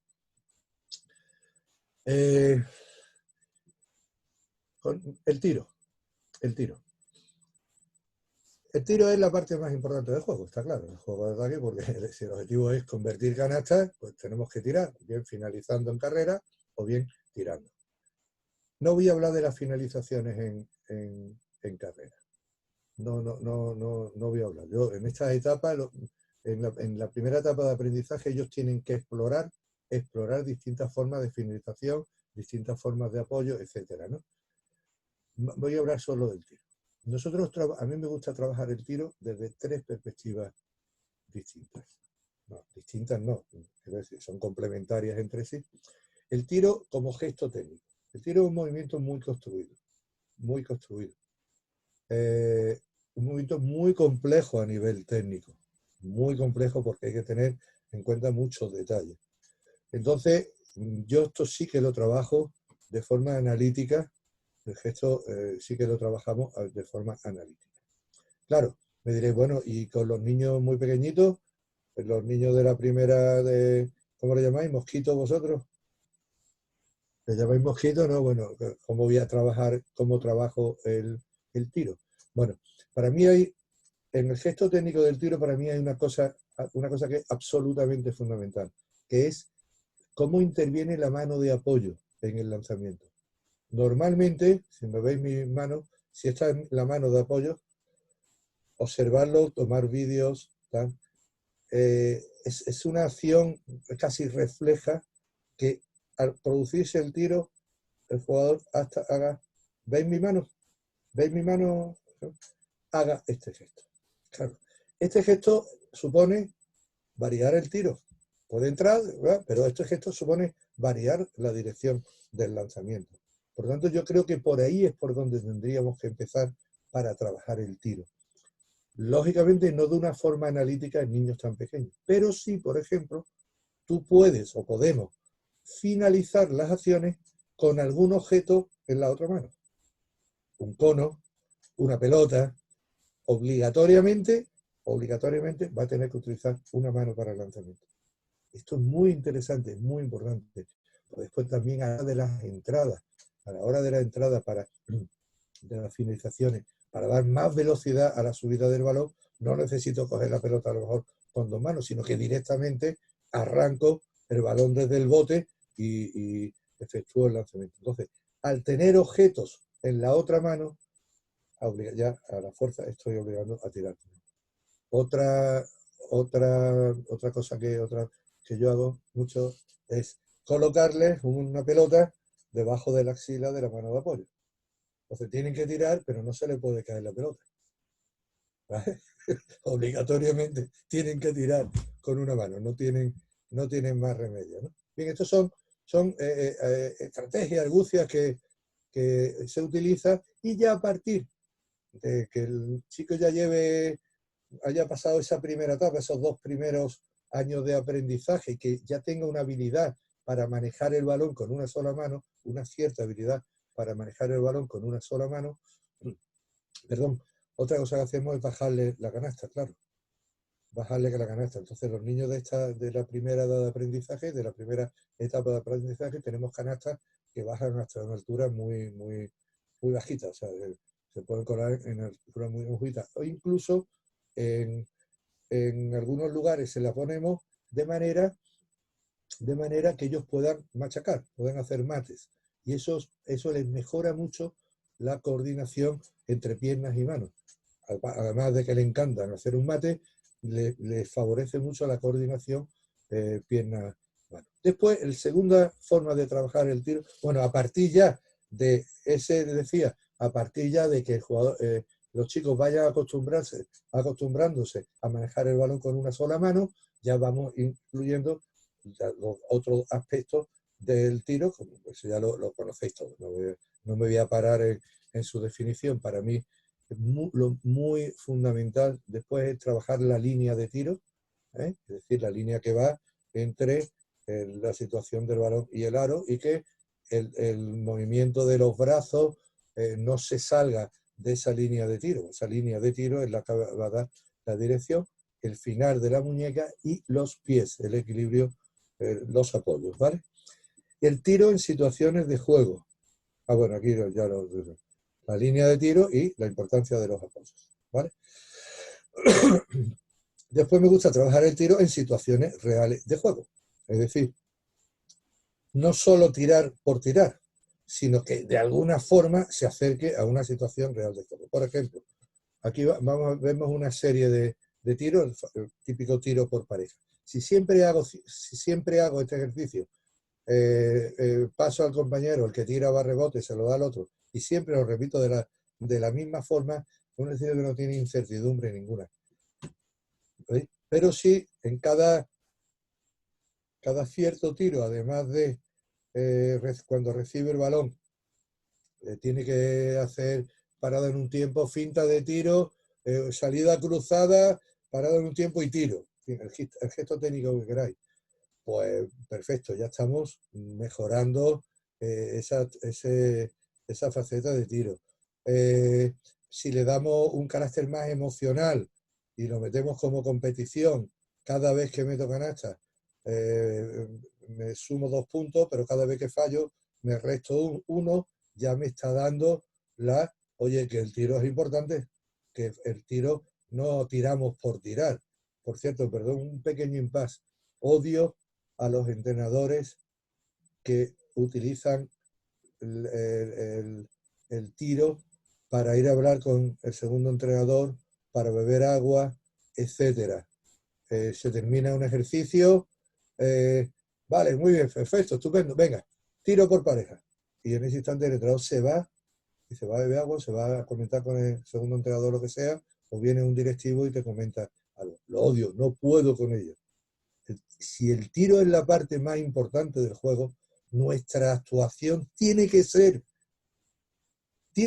todavía mucho más intensa que en cualquier acción. Solo hay momentos que dices, mira, ahora no quiero tener una carga mental importante y lo voy a dejar de tirar solo. Pero no como norma. O sea, la norma es estar participando con ellos en el tiro. Detalles técnicos, ánimos, intenta hacer aquí, ten cuidado que se te está yendo la mano hacia un lado, se te está saliendo de la mano de tiro, etcétera, etcétera, ¿vale? Si además encima, después del pase, el jugador que ha pasado va a estorbar el tiro, pues ya aquí el tirador pues ya va a decidir si tira directamente, si da un bote, etcétera. Y si encima están haciendo el tiro, por ejemplo, 3 parejas, y yo paso a mi compañero y voy a estorbar el tiro de otra pareja, cada vez ya lo estamos haciendo en situaciones reales de juego. Hay muchísimos ejercicios de estas características. Y ahora el tiro como carga mental. Con esto voy a terminar, porque ya, no sé si se está haciendo un poco largo. No sé si, Pablo, ¿se está haciendo un poco largo ya? No, llevamos hora y media, ¿no? Un poquito menos. La Pues, verdad está, o sea, como tú quieras. Si quieres seguir un ratito no, más, lo que 15 vosotros minutitos me digáis. más, Bueno, voy a explicar esto que creo que es interesante, dale. ¿vale? Y vemos Es qué fue. el tiro como carga mental. Porque el tiro es la acción que más emociones genera. Es la acción que más emociones genera. Cuando yo tiro y la meto, ¡fua! Es un subidón impresionante, pero cuando tiro y la fallo, amigo, ahí hay un tratamiento y un estrés, y si es un tiro importante, observar en vídeos cuando estamos en ataque, un jugador tira, cuando tira, claro, ya decimos, oye, que hay que preparar el balance defensivo inmediatamente. Bueno, pues el jugador que tira, como falle, pierde medio segundo en reaccionar a la siguiente acción de juego, que es el balance defensivo. Es automático.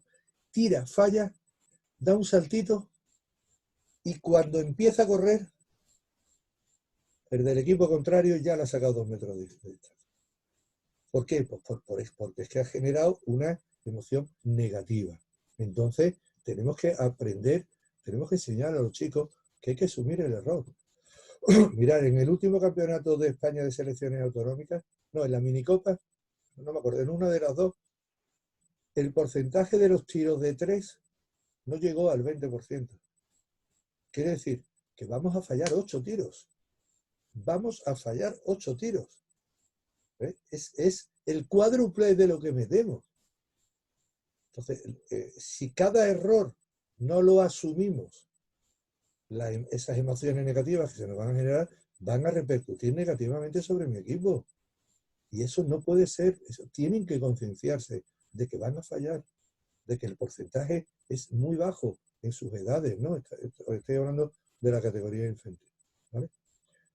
Después, bueno, falla. Bueno, no pasa nada. Sí pasa. Sí pasa. Sí. No te voy a matar, no te voy a... Pero sí pasa.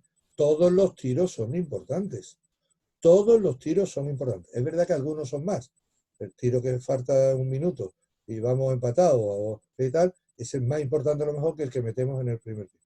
Pero todos los tiros son importantes. No podemos entrenar solo el tiro. Venga, tiro, incluso lo cuento, cuántas meto, no. Lo tenemos que trabajar con una determinada incertidumbre, una carga mental, una presión. Pongo aquí, trabajar el tiro bajo presión emocional. Vamos a ver algunos ejemplos. Fijaros, este está muy chulo, les encanta a los niños. Aquí en España, las 2 primeras ligas, pues son lo que se llama la Liga Andesa, o antes se llama la Liga ACB, que sería, no sé, en vuestro país, si se llama Primera División o Segunda, no lo sé, ¿no? ¿Cómo se llama, Pablo, allí? Es la liga uruguaya aquí. Liga Uruguaya, pero después hay un nivel, un escalón. Sí, luego está el Metro, la Liga Metropolitana. La Liga Metropolitana. Bueno, pues Exactamente.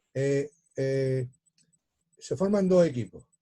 Un equipo, por ejemplo, este que está aquí, son de la Liga Uruguaya, ¿vale? Y el otro equipo, el que está en el otro campo, son de la Liga Metropolitana. Entonces, tiran, ¿vale? Se ponen a tirar.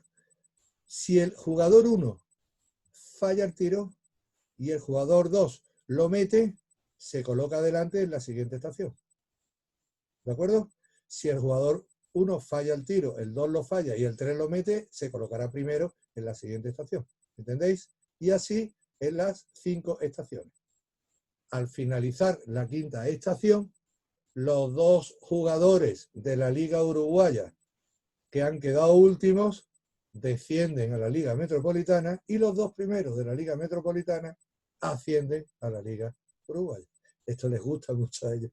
Y fijaros cómo están trabajando con una tensión importante. Es decir, es que si fallo ahora me van a adelantar. O si meto voy a tener la posibilidad de ponerme delante. Es decir, sí cuentan los tiros. Sí cuentan. No pasa nada por no fallar. No, sí pasa. Tengo que acostumbrarles a jugar. Fijaros en este. Este está muy bien también. Tíralo, desde las posiciones da igual, las posiciones que vosotros queráis, desde el tiro libre, desde la esquina, desde aquí. Este está muy bien. Se forman 2 equipos y que tiran al mismo tiempo, por orden, ¿no? Tienen que llegar a 3. Tienen que llegar a 3. Pero si el otro equipo anota, vuelven a 0 su cuenta. ¿Vale? Por ejemplo, tira el equipo rojo. Mete. Este falla, el 2 falla, tira el 2, mete. Y el 3 de los negros mete canasta. Ya pasan a 0, este equipo pasa a 0, tiene que empezar a contar otra vez desde el principio, desde el 1. ¿Vale? Este otro ejercicio también muy interesante. porque cuando llevo 2 necesito anotar, son cargas emocionales, ¿vale? Que estamos metiendo a los jugadores. Este otro igual, el mismo estilo. El entrenador fija un porcentaje de tiro, por ejemplo, 2 de 4, el 50%. Lógicamente, en función de las capacidades y edad de los jugadores, las distancias, todo eso lo tenéis que controlar vosotros, ¿vale? Si cumple el porcentaje de aciertos, pasas a la siguiente posición. Y si no cumples, retrasas una posición.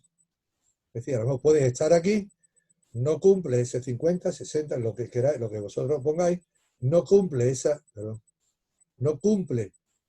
y pasaría a esta posición. Imaginaros cuando estoy en la última ya, la presión con la que voy a tirar, con la presión a la que me tengo que acostumbrar para tirar. Si la practico en el entrenamiento, evidentemente después en el partido podré afrontarla con mayores garantías que si no las practico en el entrenamiento. Esta es una variante de tiro. El mismo jugador hace siempre el tiro en un tiempo determinado. Exacto, ¿no? Decimos, vas a tirar durante 30 segundos, 40 segundos, 1 minuto. Y tienes que convertir tantas canastas. Si las conviertes, pasas de estación. Si no las conviertes, pues las retrasas. Este también igual, pero ahora el objetivo es el contrario. Se trata de quedarse en la misma posición. Es decir, cada lanzamiento fallado resta 1 punto. Cuando se llegue a -2, se pasa de posición. Y pierde el jugador que llegue antes al final de las estaciones.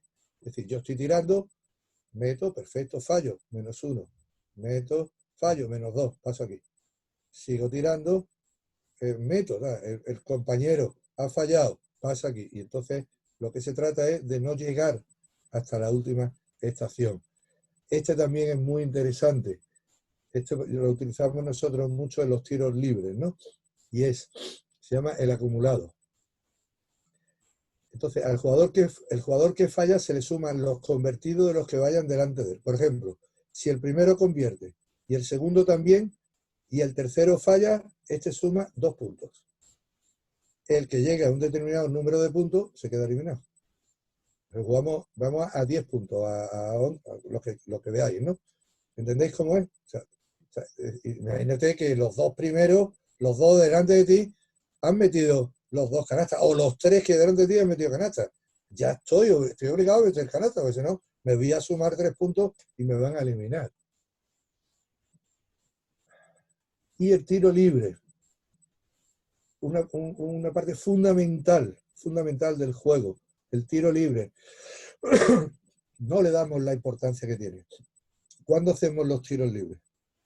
Normalmente al final del entrenamiento, ¿sí? Al final del entrenamiento, o en el descanso entre una actividad intensa y otra, ¿no? No. ¿El tiro libre en el partido se puede producir en cualquier momento del partido? Sí, ¿no?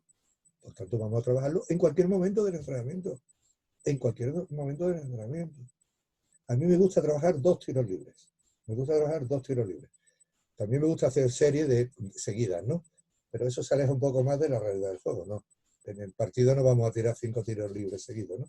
Pero me gusta 2 tiros libres. Y ahora, darle una importancia crucial al primer tiro libre. ¿Por qué es más importante? Porque si fallo el segundo tiro libre, siempre voy a tener la opción de coger el rebote y de poder recuperar el balón. Por lo tanto, tienen que mentalidad de que el primer tiro libre es fundamental a nivel táctico, pero también a nivel mental.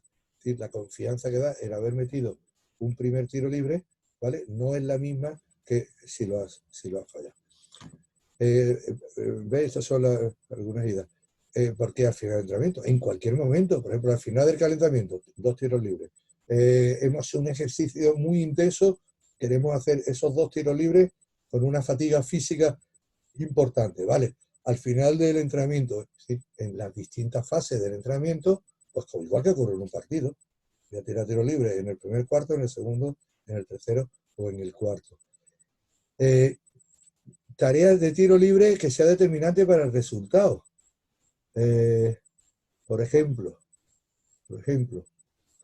eh, estamos jugando un 3 contra 3, un 2 contra 2. El tiro el tiro que se produzca en una situación, por ejemplo, de empate, le vamos a dar un valor superior. En vez de un punto cada tiro, ¿vale? 2 puntos cada lanzamiento. ¿Vale? Necesitamos conocer el porcentaje de acierto. Por ejemplo, aquí, en los 3, por ejemplo, 3 contra 3, 4 contra 4. Fijaros, por ejemplo, todos los jugadores de cada equipo hacen 2 tiros libres. Entonces el partido comienza con el resultado que han obtenido por cada equipo. Si el equipo blanco ha metido 6 tiros libres y el equipo verde ha metido 2, pues el partido comienza con un 6 a 2. Por ejemplo, este es el que hemos hecho, este ya lo hemos explicado antes. Pero se juega un 3 contra 3. Mete un equipo canasta, entonces el otro equipo podrá invalidar la canasta si los 3 jugadores meten un tiro libre cada uno. Es decir, si los 3 jugadores meten un tiro libre cada uno, no cero la canasta. O al revés, se juega 3 contra 3 y el equipo que mete la canasta, el jugador que mete la canasta, tiene que convertir un tiro libre para darle valor a eso. En fin, toda una serie ya el resumen no lo voy a hacer porque quizás ya me haya pasado. Perdonadme, pero es que me gusta tanto esto que puedo estar. Ya tenemos excusa para poder otra vez hacer otra charla. Sí. No, hemos estado escuchando muy atentamente, Bernardo. Nos has llenado de driles, tareas, ejercicios y sobre todo la manera de cómo darles objetivos, consignas, cómo darles un sentido a todo ejercicio, ¿no es cierto? A cada drill, a cada tarea. Yo estuve anotando algunas cosas y me queda como todo trabajando permanentemente, la percepción, que sea significativo cada ejercicio. Siempre señales, leer constantemente, lectura a señales visuales, gestuales, también utilizar muchas situaciones con cronómetros, situaciones de competencia, situaciones de espacios reducidos, espacios ampliados, situaciones de incertidumbre donde tienen que reaccionar. También saco que siempre están jugando básquet, mini básquet. Eh, También tomando permanentemente decisiones. Eh, Son cosas que muy interesantes, me parece que se trabaja muchas cosas sobre algo simple, no complejo, como es un juego de simple los juegos que has mostrado son simples para entender el chico, donde uno no pierde el tiempo explicando situaciones complejas y sin embargo tienen una alta carga de cognitiva, además de la parte técnica. Y bueno, también me queda mucho muy cargadas emocionalmente para los chicos, que son situaciones reales de juego. A veces los protegemos y no hay que competir. En este contexto están aprendiendo permanentemente la tolerancia a la frustración. Sí, es fundamental, Germán. Sí, me Es parece. absolutamente fundamental. Así que bueno, quería hacerte una preguntita que preguntaron en el chat, eh, que quedó sobre uno de los temitas más atrasados. ¿Utiliza o cómo ve el cubo para trabajar el tiro? ¿Qué exactamente el cubo? No sé qué es. Yo entiendo que fue cuando vos comentabas utilizar un elemento extraño sobre la mano que acompañó. Sí, sí. Vos hablabas de un cono Una pelota. o una pelota. Me parece que en ese momento vino la pregunta a un cubo. Entiendo que un cuadrado. Da igual, sí, da igual. Es decir, cualquier objeto Cualquier objeto que te obligue a utilizar solo la mano de tiro. Cualquier objeto que obligue a utilizar la mano de tiro. ¿De acuerdo? Eso es lo importante, que el jugador se acostumbre a lanzar con una sola mano. Es que al final el tiro es una sola mano. Y la no intervención de la mano de apoyo. Perfecto. Bueno. Dale, por favor. ¿Dónde podemos conseguir el libro de el libro del señor ahí? ¿El libro del cual? ¿El Power este? Claro, el material que él iba desarrollando ahí. Bien, después se lo pedimos a Bernardo. Si nos pasa, te lo enviaremos con gusto, por supuesto. Sí, no hay ningún problema, yo os lo mando. De todas formas, la charla está grabada, ¿no? Ahí está. O sea que se puede ver desde... Ahí va. ¿Habría que sacar la pantalla compartida, Pablo? Así hacemos un cierre. O capaz lo saca Bernardo. Sí, Bernardo, si quieres saca lo que estás compartiendo de la pantalla, como hemos hecho antes, y ya terminamos aquí. Entonces, dejo de compartir, ¿no? Sí. ¿Vale? Bueno. Creo que no nos quedó ninguna preguntita por ahí. Me parece que estamos bien. Así que bueno. En el chat hay alguna pregunta, Germán. Ayúdame. José Testa pregunta, ¿cómo son las reglas de juego en competencia? Con relación a la puntuación, tabla de posiciones, etcétera. Esto es con relación a lo que mencionó Germán recién de la competencia.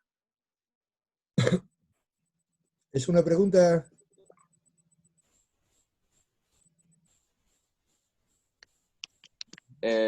Supongo que sí. No sé a qué se referirá con lo de la regla de juego, ¿en qué sentido? ¿En el ejercicio o en...? No sé, no entiendo qué es lo José que... Testa, a ver, ¿qué pregunta? Quita el micrófono si quiere y haz la pregunta.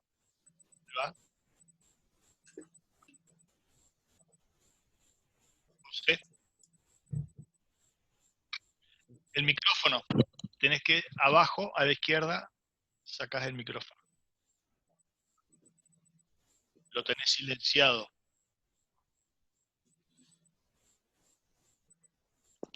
No tiene todavía el micrófono silenciado. Abajo a la izquierda debería tenerlos. Ahí va.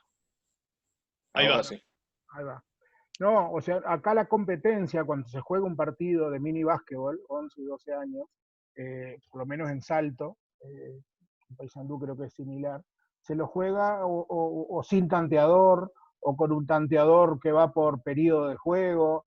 Yo sé que en España cuando juegan los campeonatos sale un campeón en esas edades, un poco con relación a eso, vale. Y el ponerle énfasis en mayor o menor medida a la competencia para ganar un partido. O sea, hace unos años atrás acá se jugaba sin ningún tipo de tanteador visible, o sea, terminaba un partido de mini básquetbol y bueno, y está. O sea, todos nos sentíamos contentos, hablando de los niños, ¿no? Se sentían contentos porque, bueno, habían ganado algo que, o sea, ¿cómo maneja eso España con relación a... Te explico.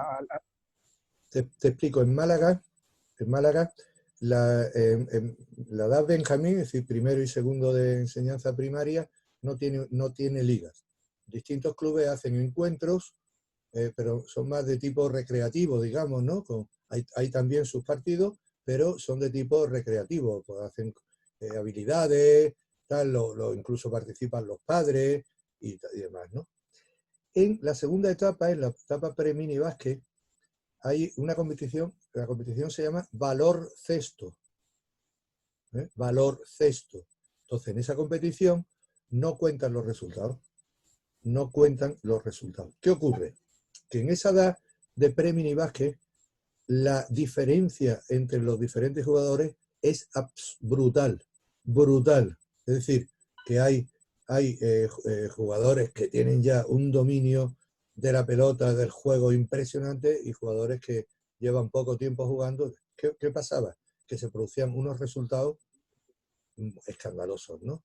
Es verdad que aquí en España, cuando se llega a una diferencia de 40 puntos, ya no sigue contando el marcador. Entonces, se tomó la decisión de que no contara el resultado, sino que la competición fuera valor cesto, su mismo nombre lo dice, o sea, que tuviera mucho más relación con los valores que con una competencia mal entendida, ¿no? Una competencia mal entendida. Entonces, ¿qué hacen algunos equipos que tienen un nivel bastante alto? Lo que hacen es que los jugadores de segundo año de la categoría pre-mini básquet son 2 años, los jugadores de segundo año juegan en la categoría de mini básquet de primer año. En Málaga, el mini básquet, hay una competición de primer año y una competición de segundo año. Y cada equipo se apunta a la competición que quiera en función del nivel que plantea. Pero en pre-mini no tienen el resultado no tiene valor, ¿vale? Entonces, para evitar, claro, esas frustraciones tan enormes que se producían entre equipos muy buenos, con un nivel muy alto, y equipos con un nivel muy, muy bajito. Y en minibásquet ya sí cuentan los resultados. Lo que pasa es que hay tres o cuatro niveles de, claro, Liga Campeonato de Andalucía, Liga Oro, Liga Plata y Liga Bronce. Y cada equipo, en función del nivel que tiene, con el fin de que la competición sea lo más ajustada posible y que no se produzcan resultados de tantísima diferencia, pues cada equipo se apunta, creo que hay una fase previa y en función de los resultados de la fase previa, cada equipo entra en una de las cuatro categorías, así como se enfoca aquí en la competición. Por lo menos en Málaga y en Andalucía creo que también. Se juega, perdona Germán, se juega 5 contra 5. Me diré, ¿qué quiere decir con eso? Yo creo que la competición pre-mini básquet no se tendría que jugar 5 contra 5, se tendría que jugar 3 contra 3, porque si precisamente lo que buscamos es que el niño tenga mucha práctica en un 5 contra 5, hay jugadores que es que no huelen la pelota de ninguna de las maneras. Y la dificultad, lógicamente, es jugar más jugadores, de encontrar espacio y demás. La competición 3 contra 3 tiene mucho más espacio, tienen más posibilidades de tener el balón, tienen más posibilidades de que el jugador se motive y tiene más posibilidades de que el niño no se canse y deje el balón.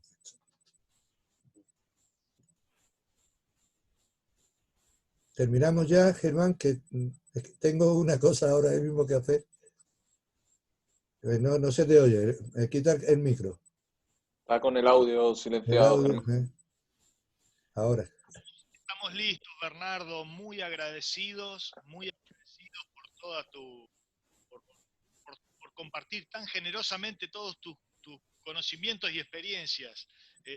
Muy agradecidos. Muchas gracias, Bernardo. Ha sido un placer de haberos conocido y ya pues cuento con más amigos fuera ya de España también. Espero que os haya gustado y que os haya sido útil. ¿Vale? Muy bien. Un saludo a todos. Un saludo a todos. Venga, gracias, Bernardo. Adiós, Pablo. Ya me Hasta llamas luego. cuando quieras ahí. Dale, hablamos. Venga. Vale, hasta Chao. luego. Chao. Gracias, Pablo. Gracias a todos. Bueno, esperemos que haya sido útil. Creo que nos llenó de conocimientos y de situaciones y de drills. Así que bueno, me pareció muy rico. Muchas gracias, Pablo, sobre todo. Ojalá podamos contar otro día con él. Sí, sí. Bueno, para todo esto somos parte todos, así que podemos. Yo le decía a Pablo que lo que necesita uno, seguramente hay otros más que lo necesita, y eso nos da un poquito qué necesitamos en este medio, nuestro medio, en donde nos manejamos. En este caso, estábamos hablando de un medio lejano, pero sí nos da una pauta de a qué apuntar, cómo apuntar.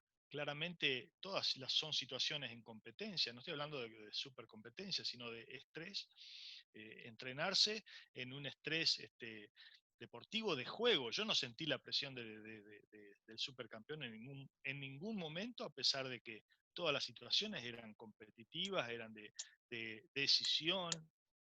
Entonces, bueno, me parece que eso estuvo muy rico. Y bueno, y por ahí a veces al ver de otros lados, que personalmente creo que están avanzados por la cantidad de años que nos llevan en todo esto, nos apunta a dónde llegar o a dónde podemos apuntar. Después, lógicamente, adaptarlo a lo nuestro y qué pasos debo seguir, tengo que organizarme yo en mi club o en mi lugar, ¿no es cierto? Pero creo que estuvo muy, muy, muy rico, diferente, muchos ejercicios, pero no solo por el hecho de darnos ejercicios, sino mucha creatividad, me pareció excelente. Así que bueno. Sí, yo Bueno, gente, voy a intentar pedirle el PowerPoint y cuando me lo pase lo compartimos. dale, perfecto. Cualquier cosita nos piden personalmente, tal vez, perdón, nosotros lo conseguimos y se los mandamos. Si nos demoramos un poco, nos hacen el recuerdito, no por el recuerdo, sino porque capaz no lo tenemos todavía. Le escriben a la liga, que es quien se ha comunicado con ustedes, ¿les parece? Germán, muchas gracias por todo, buenísimo. Muchas gracias, hasta luego. Bueno, nos vemos. Muchas gracias a todos desde España. Gracias. Excelente estuvo hoy. Gracias.